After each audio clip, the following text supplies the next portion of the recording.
Welcome. Thank you for joining us for our webinar Capturing History, Use of Oral History Technique in Chronicling Family Histories.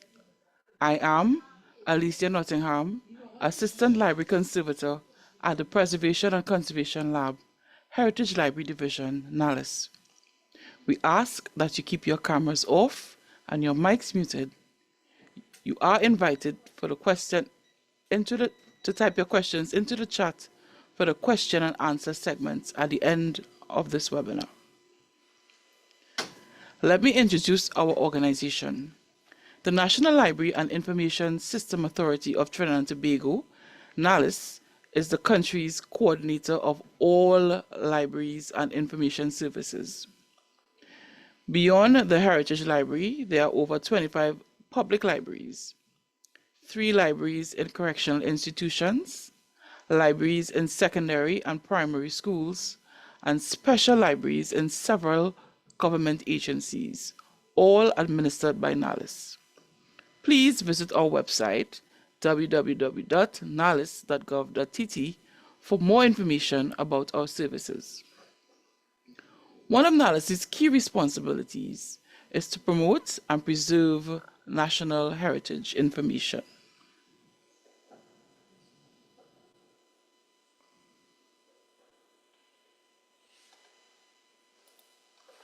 The Heritage Library Division, located on the second floor of the National Library Building, Port of Spain, Trinidad, helps NALIS fulfill the goal of acquiring, promoting, and preserving national heritage information. Special collections acquired or donated to the Heritage Library Division consist mainly of traditional library items created by or of interest to a significant person or organization of Trinidad and Tobago. I invite you to follow the Heritage Library Division on Facebook at NALIS HLD-TT.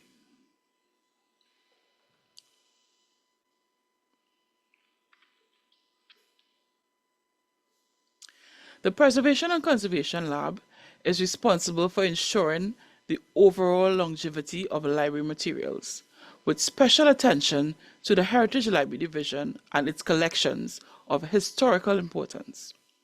The PAC Lab, which was officially commissioned in 2013, helps NALIS fulfill the role as the International Federation of Library Associations and Institutions Preservation and Conservation, or IFLA PAC, Regional Center for the English-speaking Caribbean. NALIS is a part of a network of 16 IFLA PAC centers around the globe with the aim of providing knowledge and expert advice on preservation and conservation practices within their region and to serve as IFLA's key area of work on safeguarding and promoting culture and heritage.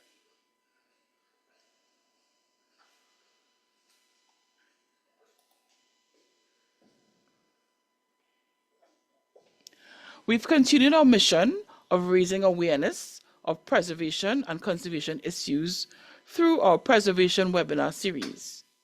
In case you missed any of our previous webinars or previous seasons of the series, the link to the NALIS YouTube playlist is posted in the chat.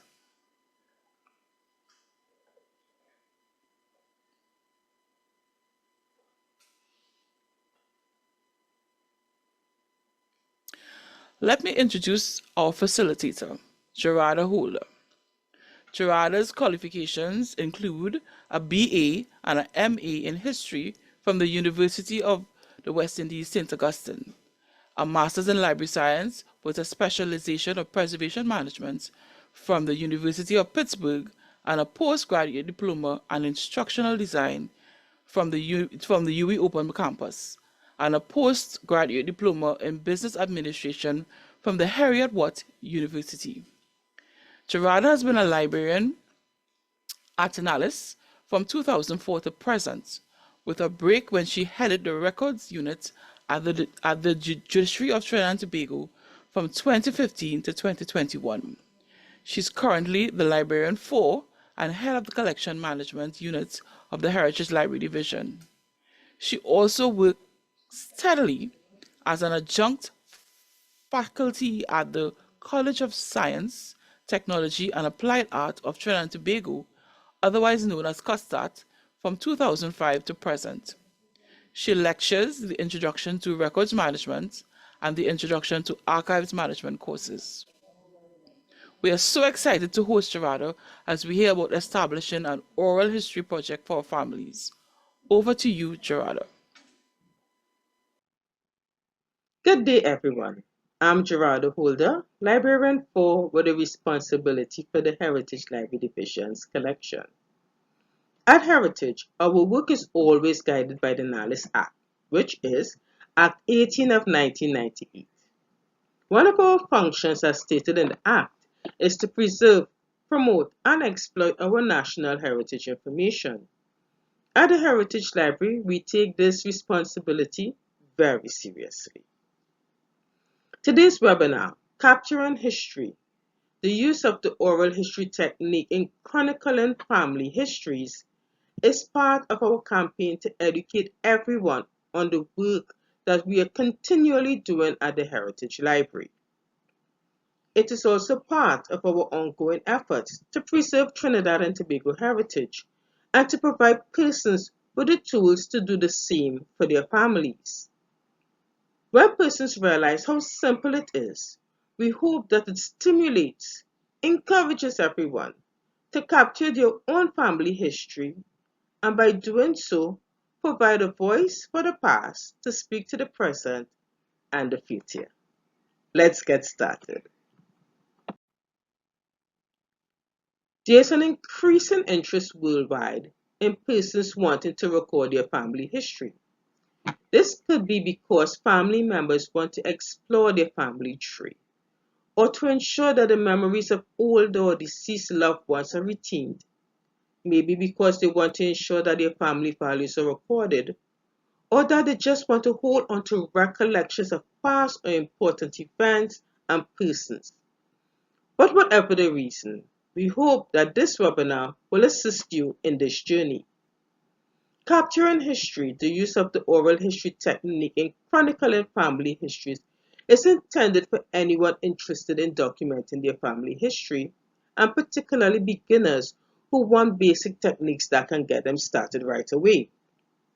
Today, we will be looking at some definitions of what oral history is, why it can be a valuable technique for families to use in capturing their family histories, some tools that are available, and tips to create, share, and preserve a story that they can be proud of. According to the United States Oral History Association, oral history is a field of study and a method of gathering, preserving, and interpreting the voices and memories of people, communities, and participants in past events. This is an excellent definition. Further, it goes on to expand that oral history is a technique for obtaining and preserving original information from personal recollections through planned recorded interviews. This definition is more applicable to our work here today. In other words, the oral history technique preserves the voices, memories, perspectives, and unique histories of the people who are being interviewed. And that is what we are interested in. Oral history, in conjunction with more traditional history, such as written books and photographs, paint a more complete version of a historical event. The experiences of our relatives contribute to the national history. Through the process of interviewing our families, our loved ones, hearing their stories on events from their perspectives, we are able to create a history that did not previously exist. Families have many delightful secrets that are held in the minds or the experiences of individual members. And we don't notice those secrets because we tend to take our relatives, their skills, and our involvement with them for granted. They are viewed as our relatives.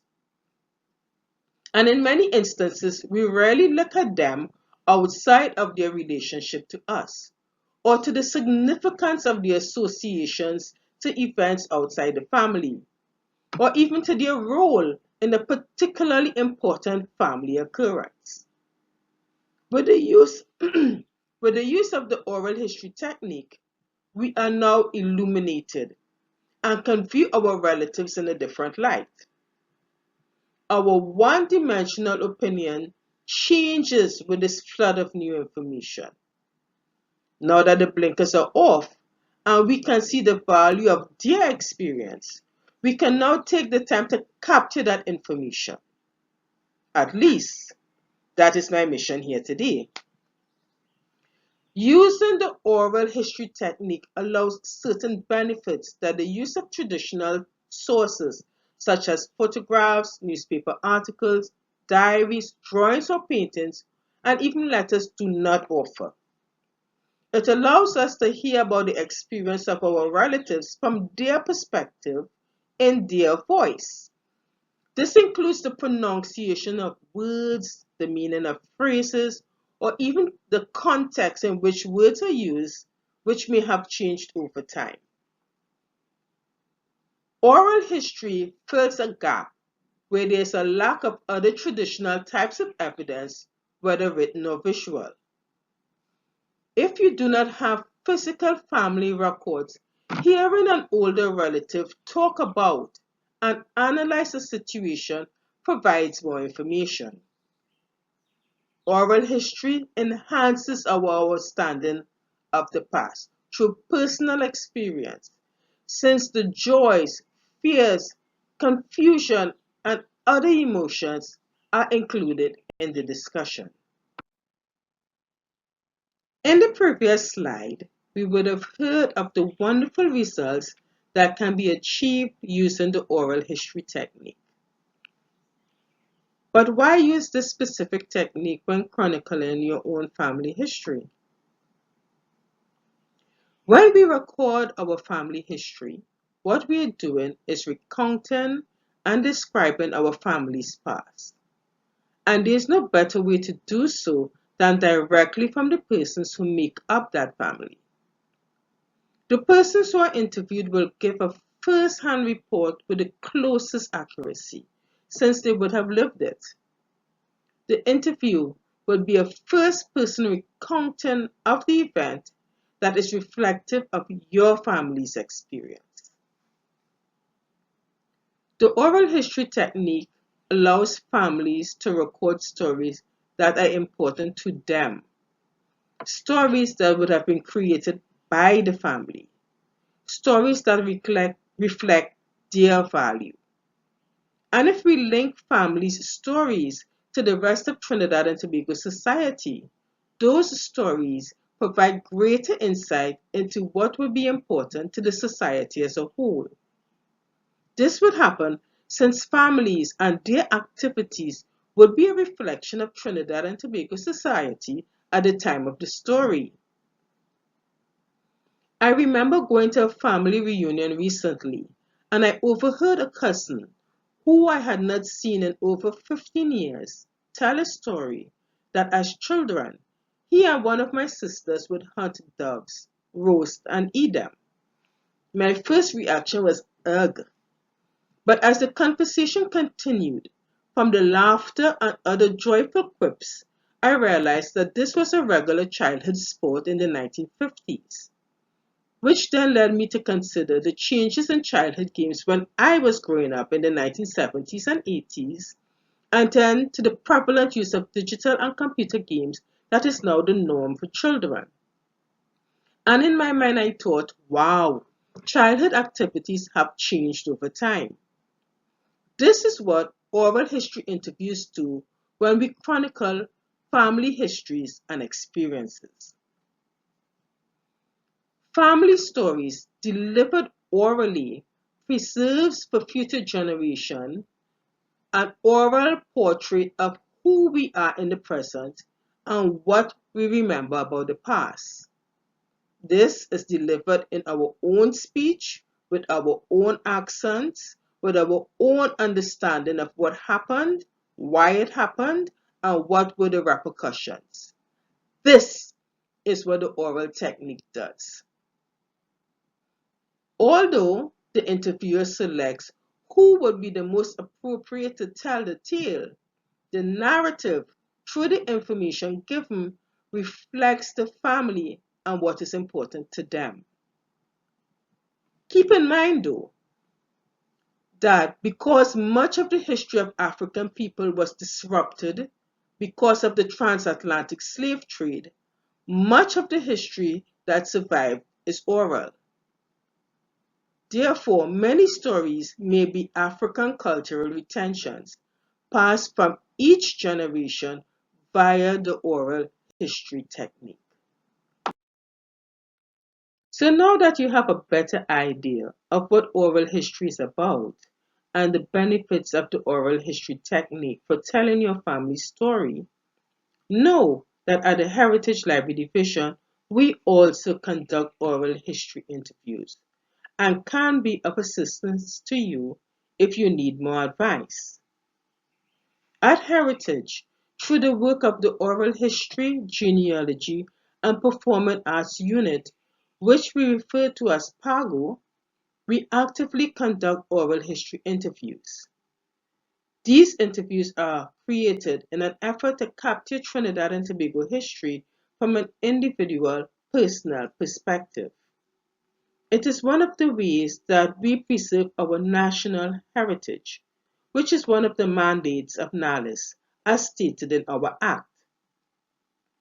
Recently, we conducted interviews with Clive Nunes on the history of the Trinidad Government Railway, Hollis Liverpool the Chogdas, and spiritual Baptist faith educator, teacher Katia and Joseph Walters. And that is just to name a few. So, if you need assistance, contact us. Also, if you want to deposit your interviews with us, we are very willing to discuss that with you as well. There are several considerations to keep in mind when planning your family's oral history interview. Today, we will briefly examine how to compose your questions. We will provide some advice on selecting the location for the interview and the equipment that you could use. We will also provide some suggestions for sharing your family's story. Sometimes you may receive unexpected responses to questions, and as a result, the rhythm of the interview may carry you into unexpected areas. Despite this, you must have clear objectives and questions that will assist you in getting there. For example, the aim of the interview may be to solicit information to create your family tree. You may also want to find out about relatives that you don't know or obtain information on familiar relationships or about relatives that died or migrated. To obtain this information, center your questions around how family members are connected to each other. You can inquire about birthdays or the days and years that persons died or migrated. You can even ask about marriages or divorces and anniversaries. Who had children? What were the names of the children or even grandchildren?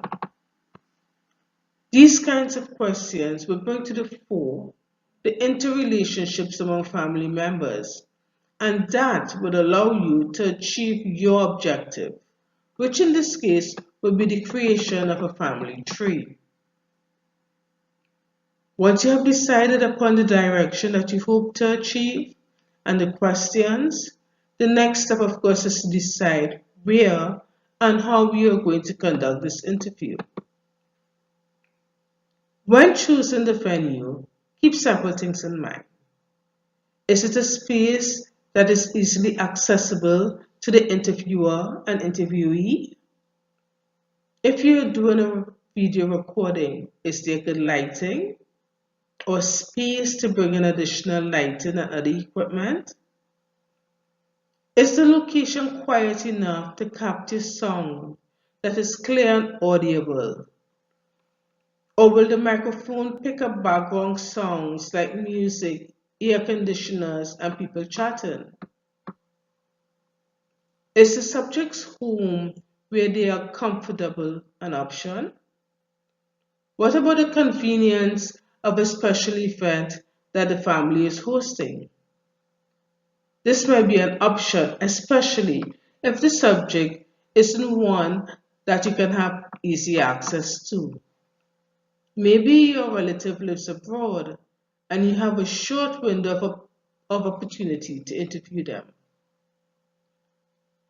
So, you need to think about your equipment, comfort and accessibility, lighting, and capturing sound. As a beginner, these are some of the basic considerations for a good family interview. Let's listen to the advice of Keegan Thompson, the audio-visual technician at NALIS.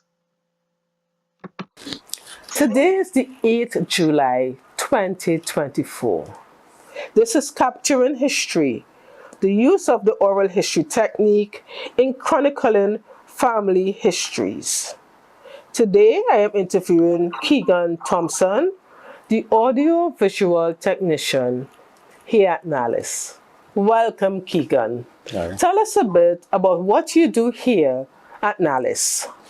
Well, I am the audiovisual technician attached to the PR marketing department, and basically what I do, I set up and operate sound systems for rental services we have here at the library, whether it be from book launches, seminars, workshops, things like that.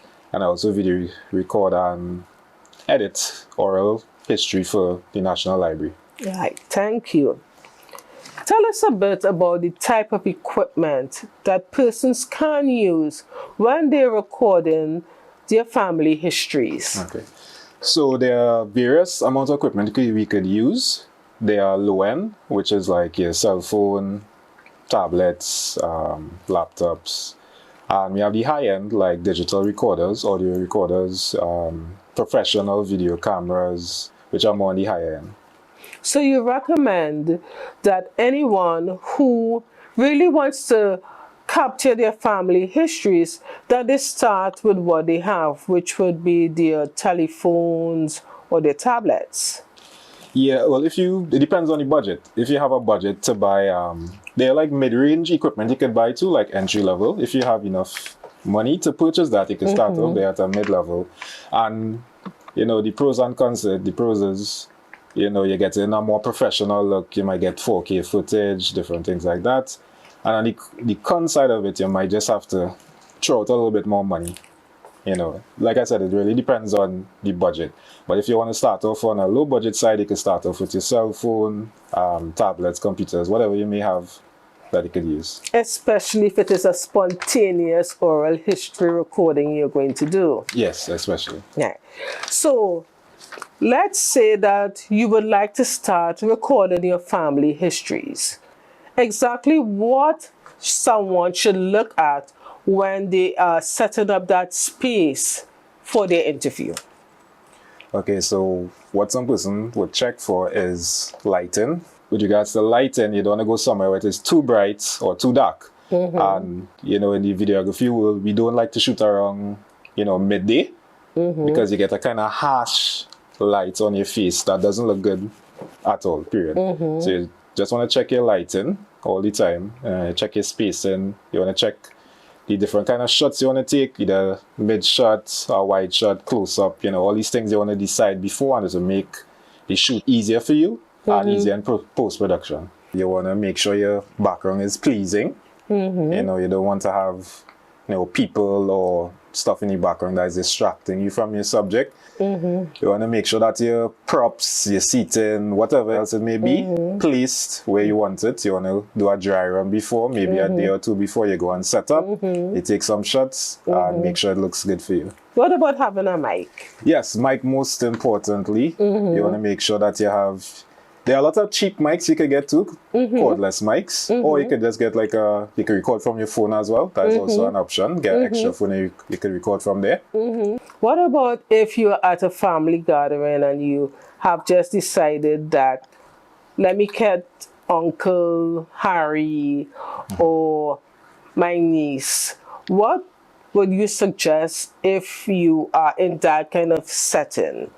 Would you suggest that you pull aside persons and you try to get the best quiet space? You tell everyone to be quiet. What it is that you suggest? Well, what I suggest if you want to shoot something like that, you try to locate a quiet space away from everybody because you don't want a lot of audio noises and stuff in the background showing off, the video, and you want a kind of control background as well because you don't want, people walking in and out of your frame, distracting in the back, somebody jumping up in the back of the frame behind your subject who you're talking to. So you want to be mindful of all these things. And, to just help prevent, any issues or stuff like that. And it will help you later on in post-production, make it work a lot easier.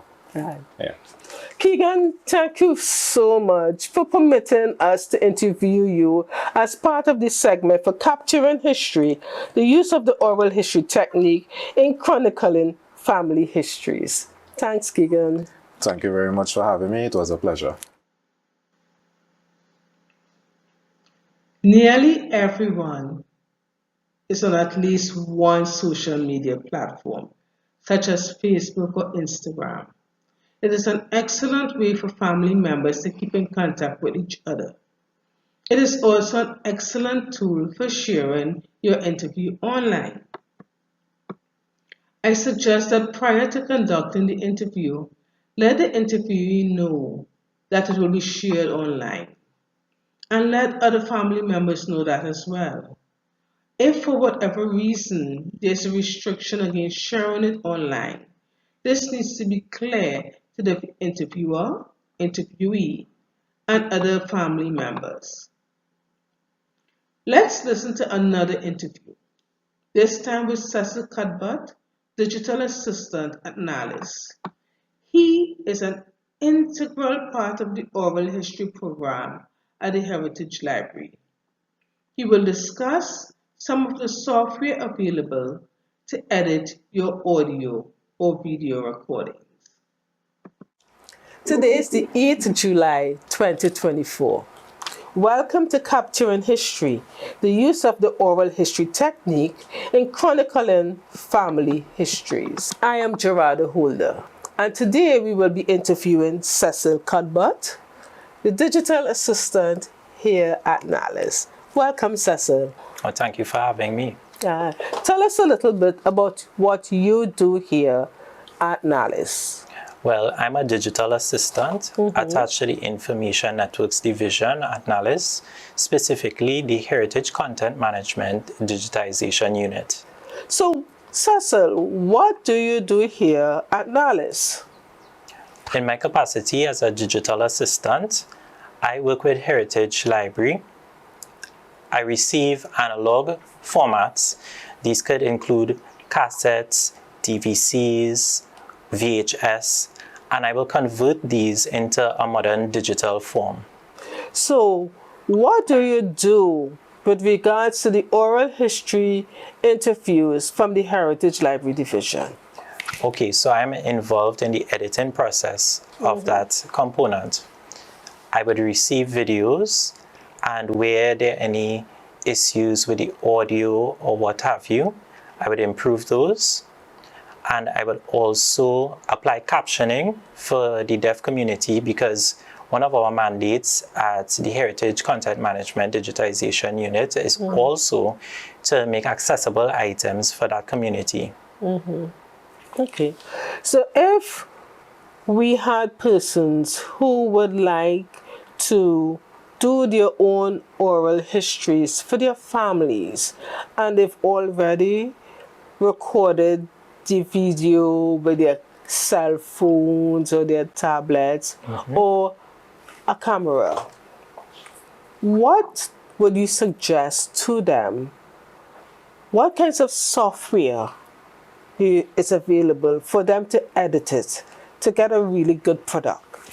Okay, well, firstly, I would mention that when we're dealing with oral histories, that we can't be subjective.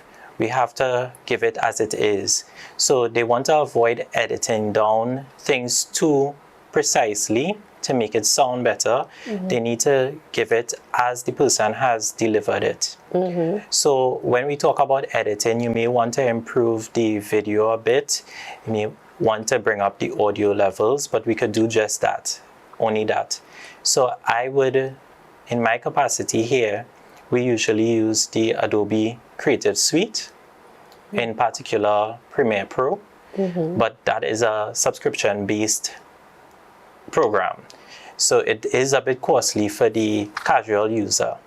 But someone who may have taken the video with their phone, they could look at the program or app CapCut.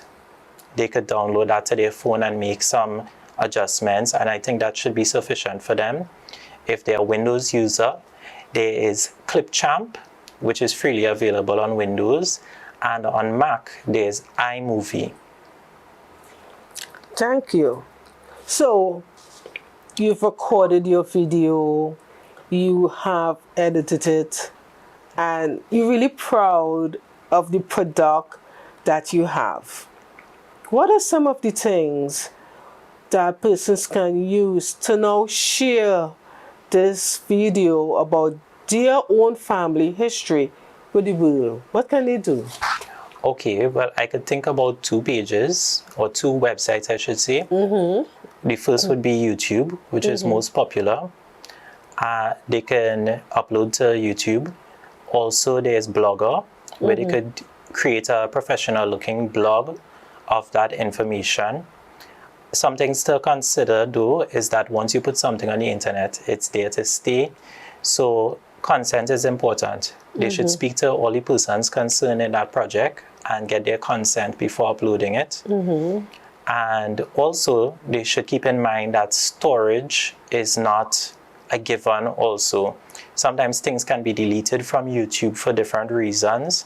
So they want to make sure that they have a copy of their information because that's their valued oral histories. So they could consider Dropbox, they can consider Gmail Drive, or also they can consider buying an external drive to keep that physically near to them. Nice. That sounds really interesting. And what are some of the kinds of metadata do you think that they can add? Of course, who is in the shot and the date, but what are some of the other kinds of metadata they can add? Okay, I'm thinking that they can add metadata of the topic of interest that were explored in there. So say they were speaking to someone who is specializing in local remedies. They could go into talking about cholesterol, about diabetes, and how they can put those tags to make sure that someone who is now discovering their oral history will realize that there's a lot to be gained in there if that's what they're looking for. Wow, this sounds really interesting. Thanks, Cecil, for permitting yourself to be interviewed. And I think you're doing a fantastic job. And I really hope that our viewers take into consideration what you're saying. Thank you. You're most welcome. Thank you, Keegan and Cecil, for your really valuable information. Keep up the excellent work that you are doing. So let's talk a bit about conducting the interview. At the commencement of the interview, before the interviewer starts asking questions, make a statement providing such information as the date, the name of the person conducting the interview, who is being interviewed, and the subject of the interview. You can also include the venue. I also suggest that a family member being interviewed make a statement that they give permission for the interview. This information provides the context for the interview and will be required for any future citation or copyright by anyone who wants to use the interview. So I have an interview that I would have done with my sisters, and I want to play just to give you an idea as to what to expect. Today is the 21st of January 2024. I am Gerada Holder, and I have here with me Betty Holder, Blackman Carter, and Carol Holder. Okay, they are two members of the Big Five Holder sisters. Okay, so today we're just taking a step in memory lane, looking at who would have been the siblings and family contacts of Ruby Huggins Holder and Christopher Holder. So, Betty, do you want to begin? Right. So that gives you an idea as to how you can place that information at the beginning of the interview before you start asking your questions, and it provides context for the entire interview. Okay? So you need to, when you want to start your actual interview, start by having basic questions. Okay? That basic questions, that basic information provides the foundation to build your subject and your discussion. So, for example, if you aim to find out about those who would have died, you would want to inquire about the names, the birth order, birth dates, that kind of information. These questions direct the interviewee, and in so doing, when they give their response, you will obtain the information that you require. So I want to play a second video, which is really a continuation of the first one, in which Betty gives her response to the question. These are the members of Daddy's family that I know. His sisters and his brother. The elder sister, as far as I know, would have been one they call Big Baby, who I believe was a Johnson. Her father may have been a Johnson, so they said she was a Johnson. The others were Holders. After her, I want to believe may have been Tanti Lucita. After Tanti Lucita, I'm not sure who came next, whether it was Iona or Tanti Baby. Iona and Tanti Baby. I'm not sure who was before who. Could have been Iona before Tanti Baby, I'm not sure. After Tanti Baby, I know of Tanti Annie. After Tanti Annie, I presume it would have been Daddy, although I'm not sure about that. It could be Daddy before Tanti Annie. I'm not sure. And after that, it would have been the last one, who would be Hamilton, who they call Hammy. Okay, so that gives you an idea as to how the questions could flow, and you will get similar responses once you ask the questions in that particular order, that particular vein. But generally, questions should be open-ended and not so focused as to require a simple yes or no response. Open-ended questions provide the opportunity for the interviewee to expand on the explanation or the family story. When posing more advanced questions, the interviewer should pull the questions from the threads of the responses of the previous question. This would allow for a smooth transition from one question to the other.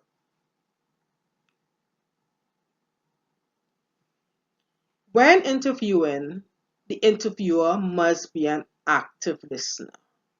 And by this I mean they must be physically engaged in the interview. Their demeanor, their body language must show their focus. And their body language, their physical body should be directed, positioned towards the relative.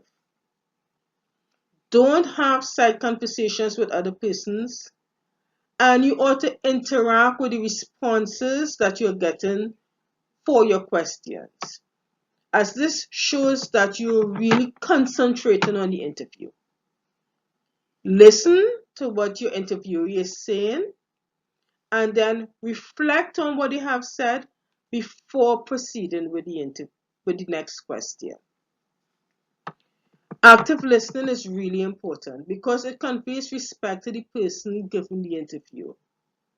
And sometimes, if they're much older, their attention span is shorter, their speech may be slow or slurred, and conducting the interview will require much more effort. So you should pay intense attention and be an active listener when conducting the interviews. When you're ending the interviews now, always thank your relative. Thank them for their time, their effort, and for sharing family stories and histories. And once you've done that, you may also want to repeat the introduction to ensure that the information is correctly captured. I'm going to chat a bit about the legal and ethical considerations that you should think about when conceptualizing your interview. And you may think, why is this relevant? I'm just going to interview my great aunt or granny or grandpa or my parent. Why should this be an issue? Well, you don't want family members upset about the information or the topic being discussed. And you don't want that members being referred to think that the details place them in a bad light, or that years in the future other persons, like children of the person being interviewed, saying that you, the interviewer, may not have had permission to conduct the interview. These are real issues that may become causes of contention or distrust in families. So these are some steps that I suggest that you pay attention to in order to avoid the development of any problematic concerns. You should ensure that as many family members as possible know what you're doing and why you're doing it. Share the information, even make it a family project. This reduces the possibility of family tension. When seeking a topic for discussion, that is the interview, you might want to avoid topics that might involve the revelation of embarrassing private facts. But this is not always possible, since you may not be aware, or it may have happened a generation ago. In cases like that, you can avoid making the information public when sharing outside the family. Because you know that we as West Indian persons may not like people knowing our business. Okay? Sometimes when family members share their truth in an interview, it may be in contradiction to what is accepted as truth by the rest of the family.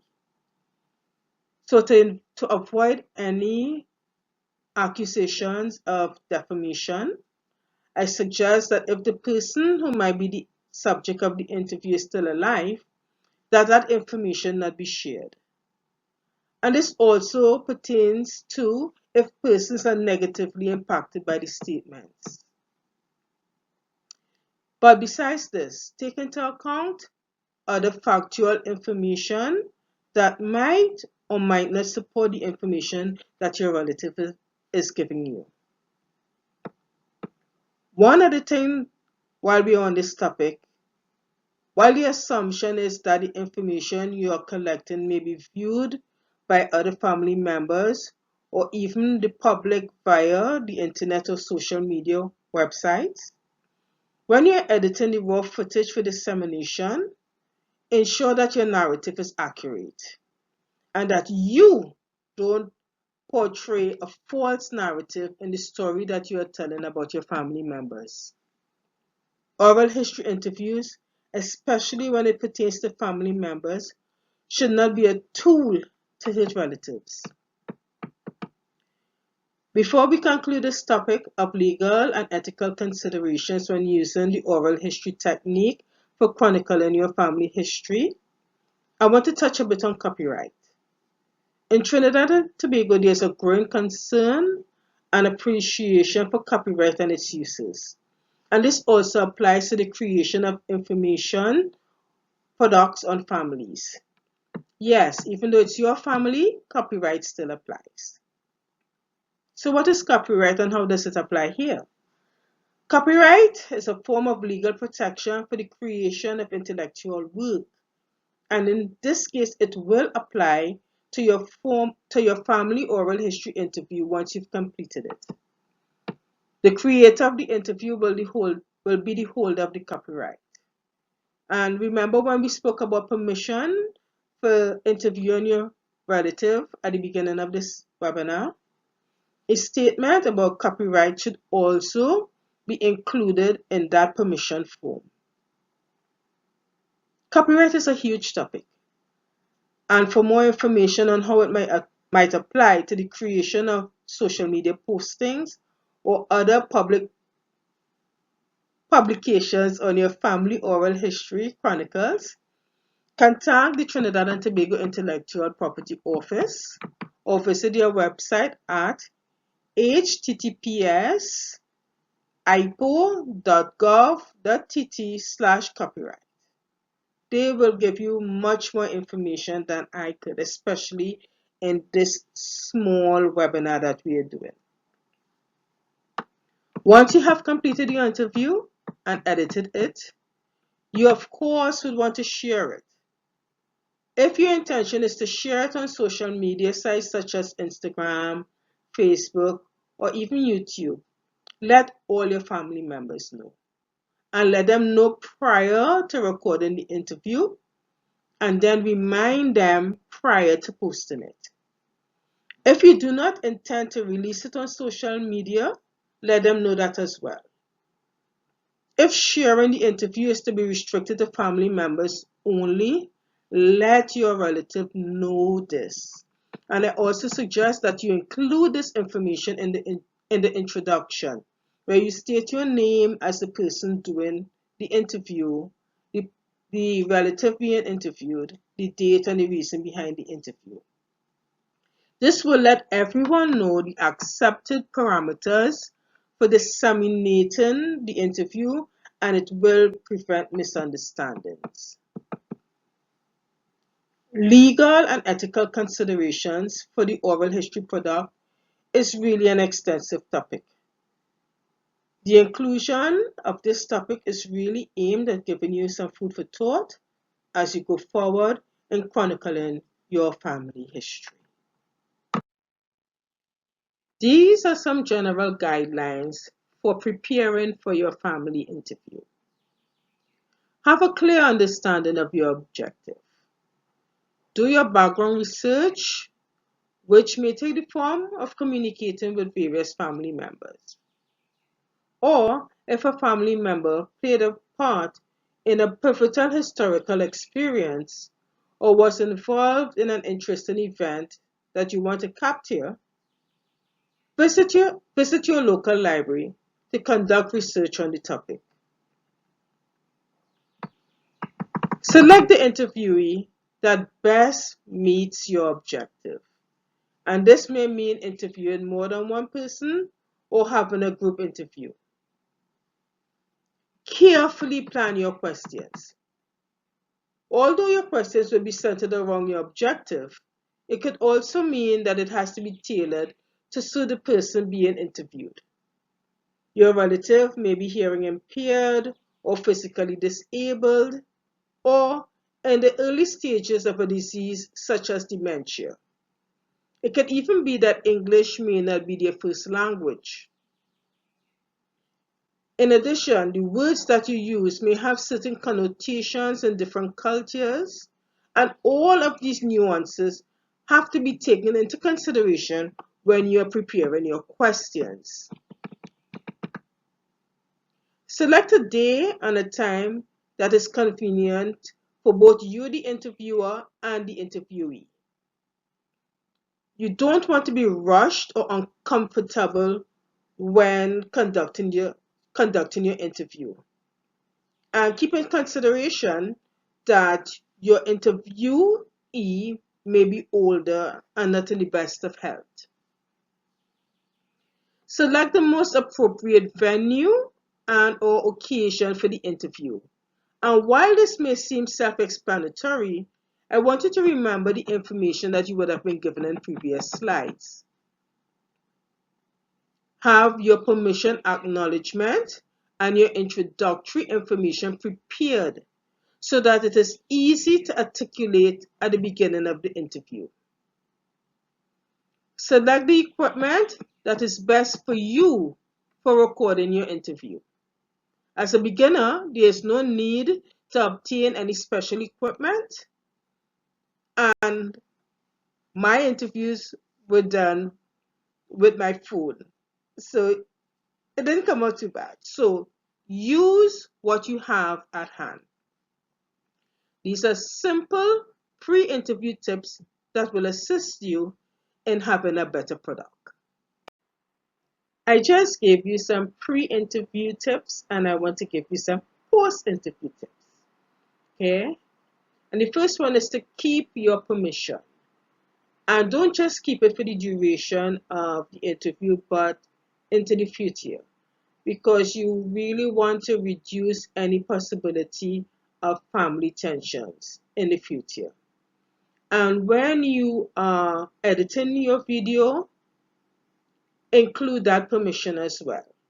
The names of the persons conducting the interview as well as the person being interviewed. Mention the relationship between the two, include the date, the venue, the topic. And while you would want to include it at the beginning of the interview, do it at the end of the interview. And when you're editing your video, you can actually type it in so it's part of the interview for people to see it. After all that hard work, you would really want your interview to be retained as long as possible. And I'm not talking about sharing it on social media. I'm talking about having that hard copy or that digital copy shared among members of your family. Because the rule of thumb is the more copies there is of something, the longer the possibility of it existing into the future will occur. I also suggest that you create a transcript of the interview. A transcript may not convey voice or expression of the person being interviewed, but it will allow everyone to enjoy the interview. Persons still may not have access to social media, but a transcript is easily shared in a PDF or Word format. And you know, some of the older members of your family, they prefer to read rather than to see the social media thing. Which brings me to my next tip. Share the interview or parts with it within your family circle. And it doesn't matter whether it's via WeTransfer, a flash drive, YouTube, Facebook, Instagram, or any other social media that is acceptable to your family. I also suggest that you deposit it with an organization like the Heritage Library or UE. This will allow your family's history to be shared with a larger audience, especially historians or maybe genealogists. And because these organizations have trained persons, it will also allow the information to be preserved for generations to come. Another tip is to keep both edited and unedited versions of your interview. Having both versions can resolve any discrepancies or disputes that could occur in the future, as family members can view the unedited version for a fuller understanding of the context. And also, there may be different parts of the interview that you would want to share for certain things. The same way that I would have given you all pieces of the interviews that I would have done with my sisters, I still have the unedited version so that now I can continue to edit to tell different parts of the story. Okay, so I hope these post-interview tips were helpful.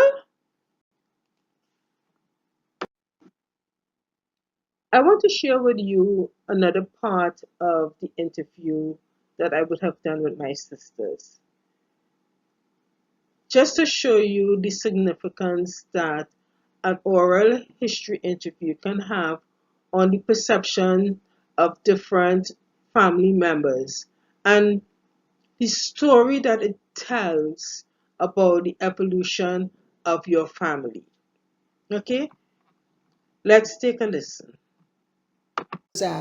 Daddy was a monitor, a teacher trainee, sorry. Right? In those days, when you reach standard 7 and you are bright enough, they would put you to become a monitor. That is to study teaching. Right? And he left. He left because it wasn't paying money, and the story is he had to mind his mother and sisters. So since it wasn't paying, he left and went to do something else. I will continue. I remember he used to do carving, building. He used to build chairs. Yes. So I don't know if he did a trade in carpentry. No, it wasn't in carpentry. The information is, now I'm not sure when he went to the Royal Victoria Institute there, but I don't know if it was after he left teaching that he probably went to work, but the information is he was a student at the Royal Victoria Institute studying cabinet making. He attended the Royal Victoria Institute in those days and studied cabinet making. That is why he was able to build all the furniture and all this sort of thing. So when he left, don't have that information. But the information is he studied at the Royal Victoria Institute, he studied cabinet making. And after he left, he used to work for private firms, building furniture for them.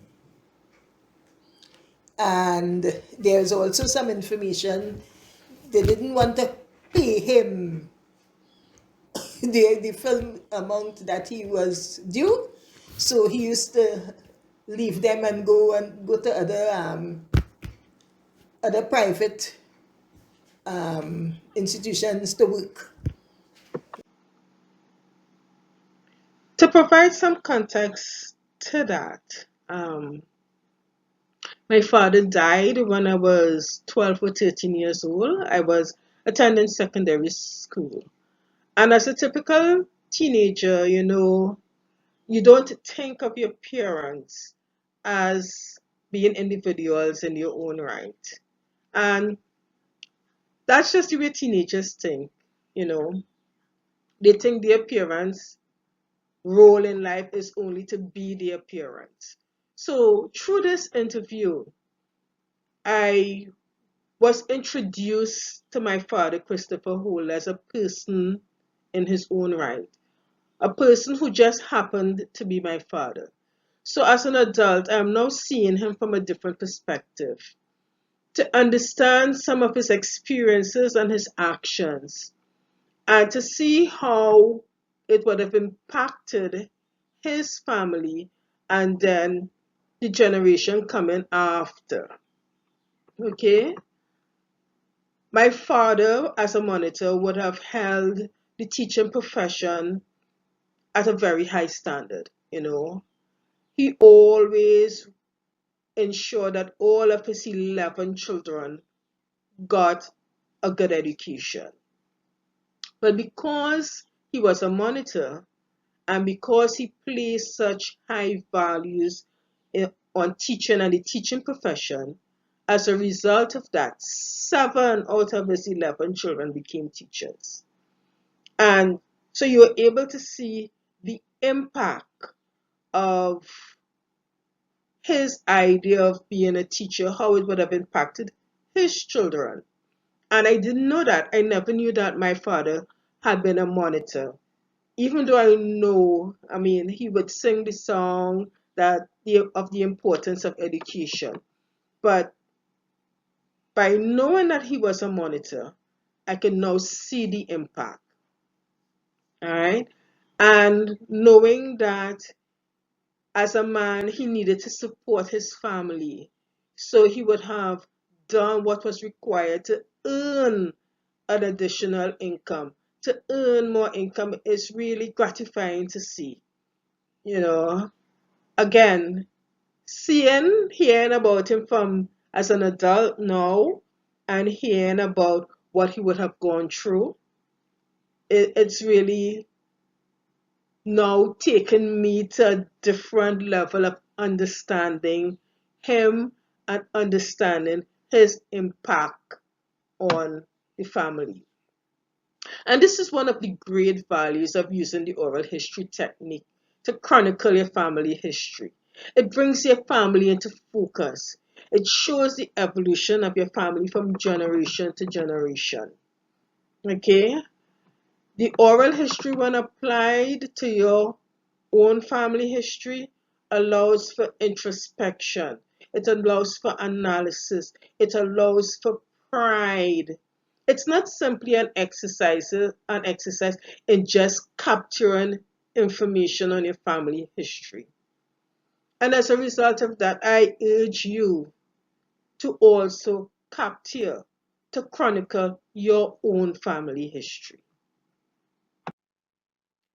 The last two slides are really links to some interesting resources that I think may be useful to anyone either new or experienced in practicing the oral history technique. I just wanted to draw them to your attention. On this slide, the 10 Million Names Project is an interesting national US project. It seeks to recover 10 million names of African persons who would have been enslaved in the US. This project incorporates the oral history technique to illustrate national events from the viewpoint of African Americans. And while this particular project is not within the Trinidad and Tobago context, I just want to show you the far-reaching uses that the oral history technique can have. And I just wanted to urge you to use this technique in chronicling your own family history.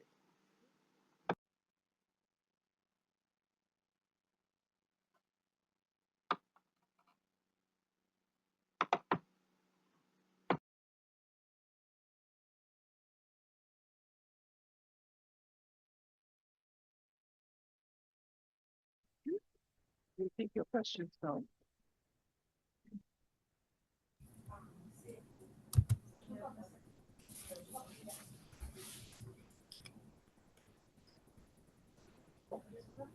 While we're waiting on questions, I'll just mention some quick comments from Giselle P.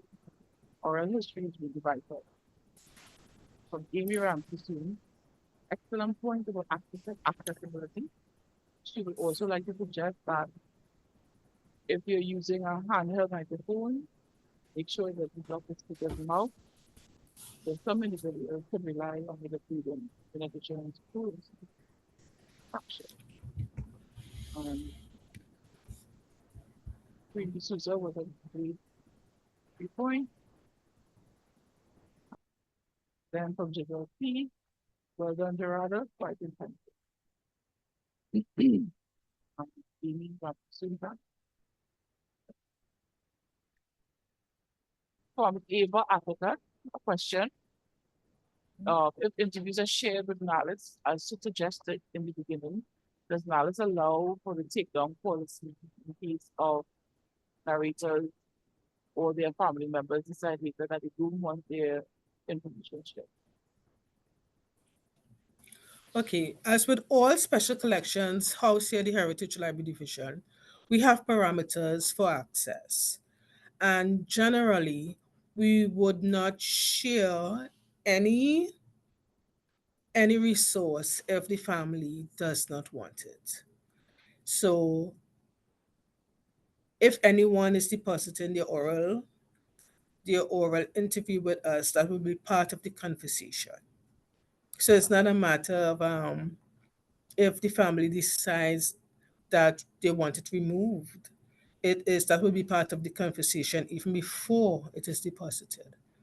All right. So we welcome any conversations if anyone is thinking about depositing their family interview.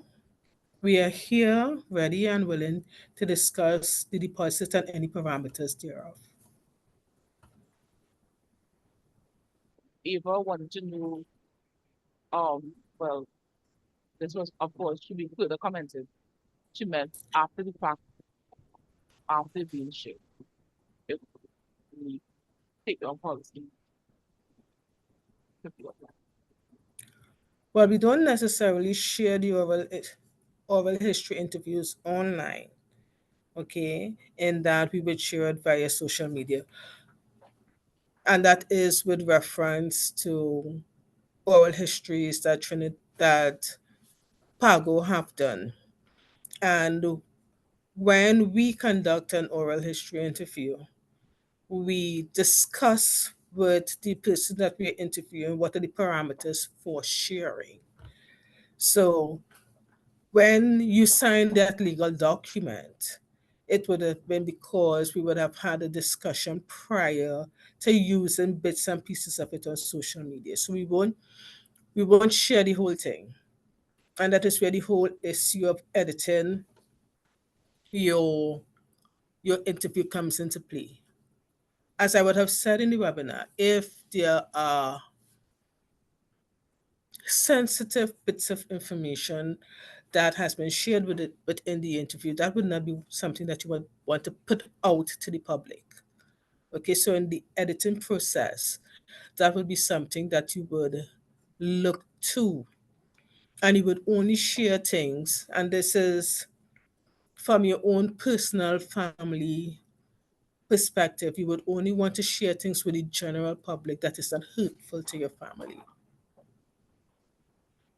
So, with regards to takedown policy at Heritage Library Division, before we share anything that is part of the discussion, so if things go well, there would be nothing to take down because the agreement would already have been discussed prior to that.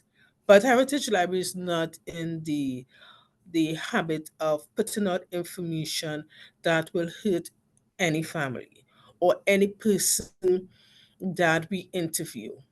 And generally, when we interview persons, it is about a particular topic or a particular involvement that they would have had in the public arena.